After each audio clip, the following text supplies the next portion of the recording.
like Dr. Thompson did. And so I decided at the beginning of the 2006 season that I would allow the games to affect the plot as they came out. So I would write a couple chapters, watch a game, see what happened, and allow that to mirror what was going on, and sometimes create what was going on in the book. So I had no idea how the season would end or what would happen.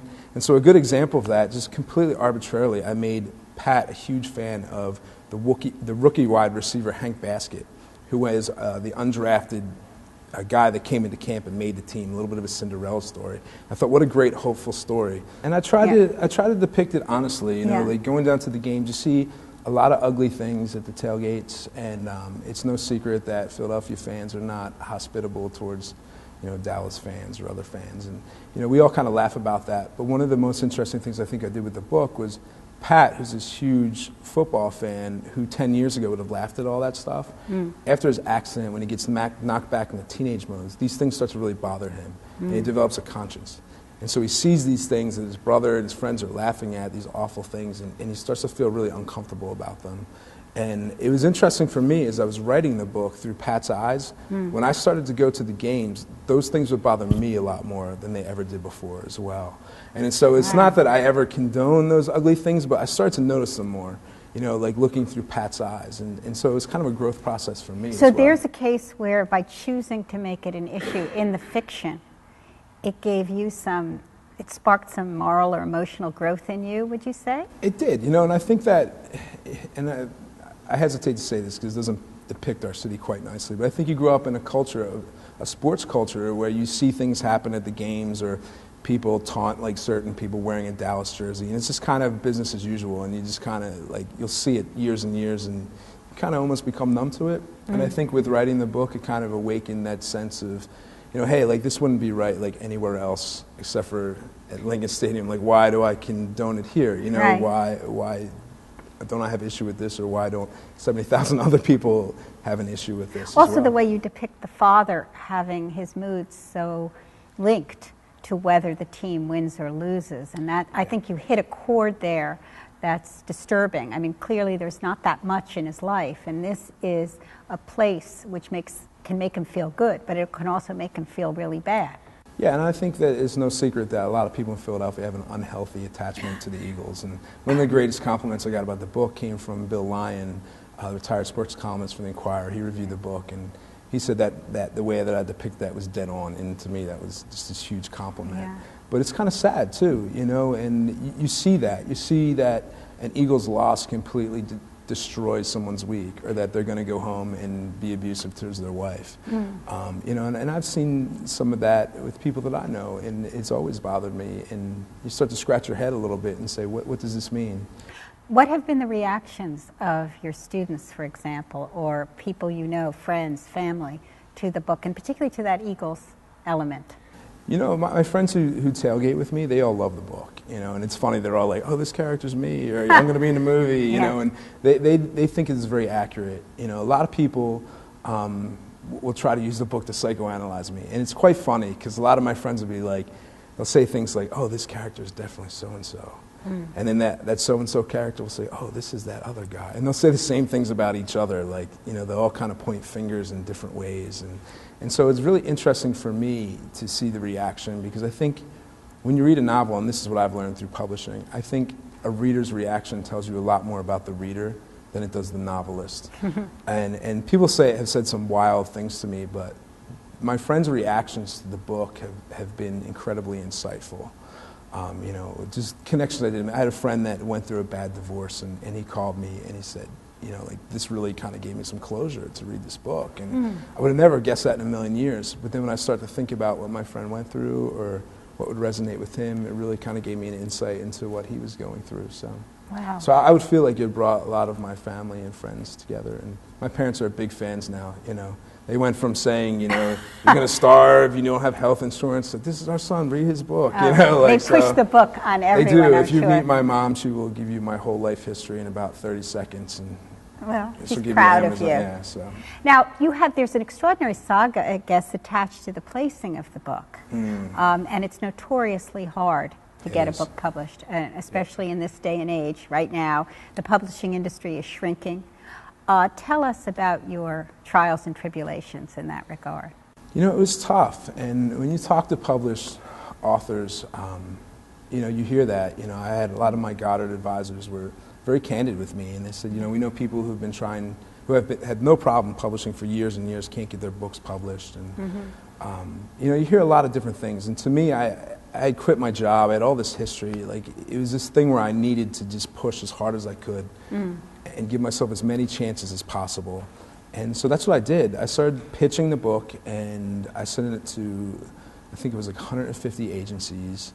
And I got a lot of interest at first, but it was all this series of maybes. People would read, and they'd read 30 more pages of maybes. So I landed at Sterling Lord, and my agent, when he called me, I had been pitching for 2 months, and he said, let's pitch the next day. Like, he was ready to go. Like, he loved the book. And at first I thought, is this guy a huckster? Like, what's going on? But I think what I've learned through that experience is that you need to find people who get your work and love it and are going to promote it. And it's a lot like dating.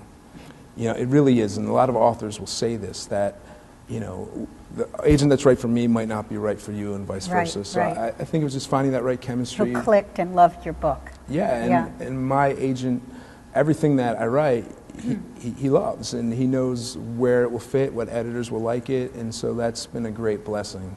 And so, like, forming those relationships are really important. So, in terms of your next book, is it already written? The idea, I guess you have an idea going. You said you have a young adult book. Yes. Is that the one that you just finished now? I just finished editing my young adult book. That will be published in 2010, April 2010, with Little and Brown.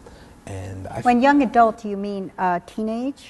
Is that the age? I think it will be marketed 12 and up, but I see it primarily geared for high school students, and I think adults will enjoy it as well, especially fans of the Silver Linings Playbook.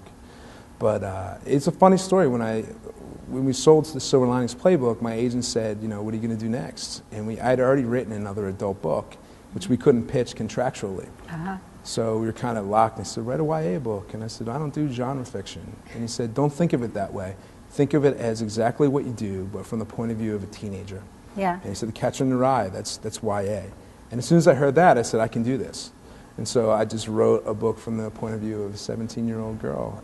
Girl? Yes, it's from a girl. That's a real change of pace, because in a way, although Pat Peoples is a sensitive guy, he's really a guy. Yes, he is. And all the trappings of the book are so male. Yep. So to shift to a female voice, was that difficult?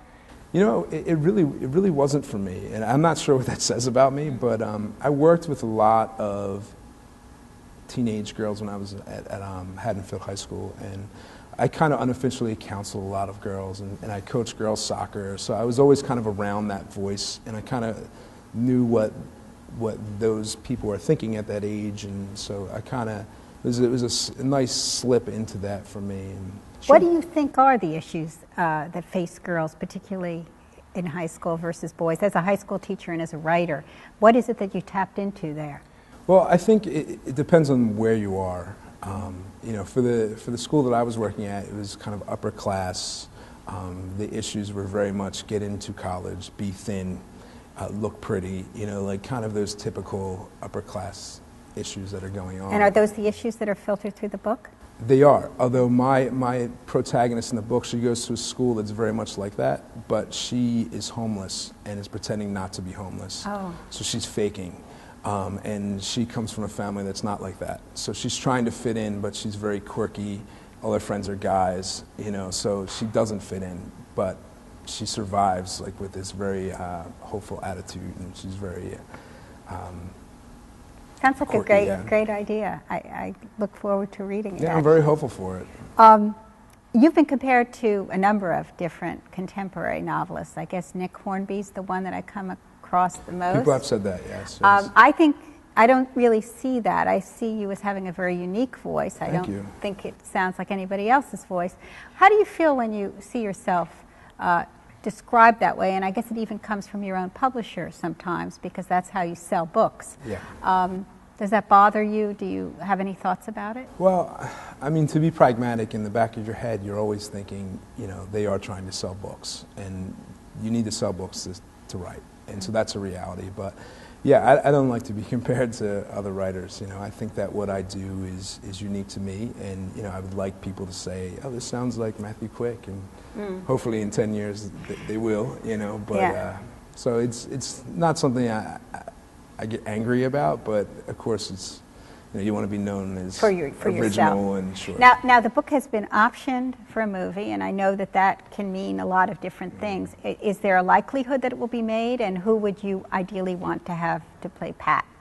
Well, they say you never trust anything you hear from the West Coast until a check comes in. You know, so some checks have come in. Oh. And David O. Russell has written a screenplay.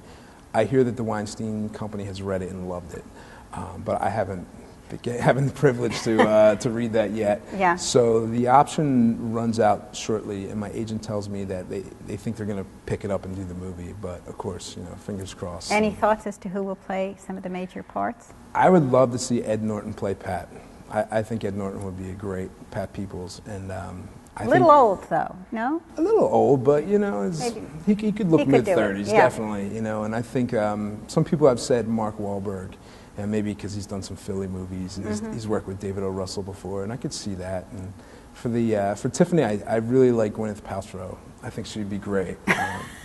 She would be great. I think she would be great. Yes. So we don't have much time, but I wonder if we could end with your giving some advice for aspiring writers. I mean, you certainly seem to be a case study of a success story. What would you tell somebody who wants to write, who probably doesn't have much experience or hasn't had much success? Just tenacity, keep at it, believe in yourself. Is there anything? Well, all of those things. As well. And I think that at some point you've really got to make the writing your main priority. And that's a scary thing. You know, I heard Walter Mosley give a speech at Goddard once, and he was kind of half joking. He said, maybe you have to go to rehab, maybe you have to divorce your wife, whatever you have to do to make writing the focal point, or it's not going to happen. And I think that that's a little dramatic, but my story's pretty dramatic too. And so people ask me, how do I become a writer? I said, well, you know, I quit my job and wrote every day in your for in-laws 10 hours basement. a day, Yeah. you know, and literally every day, 7 hours or 7 days a week. And people say, well, how else can you do it? And I always say, well, I don't know. You know, like that's what I did, you know. You got to put the work in. And I think the other thing that's important is learn the business and be realistic. Author Dave King told me once, he said, you know, make sure people think that you're a fun guy, because people like to work with people who are realistic and fun. You know, if you're a pain, nobody wants to work with you. There's a million writers out there. Yeah. You know, there's a million manuscripts. You know, be nice to people. Say thank you. You know, be appreciative. You know, just be a good person when you meet people and take advantage of opportunities. Well, I want to thank you so much, Matt Quick, for giving us this insight into your career. It was my pleasure. To your great book. We really liked it. Thank you. And thank you for joining us at the Drexel interview.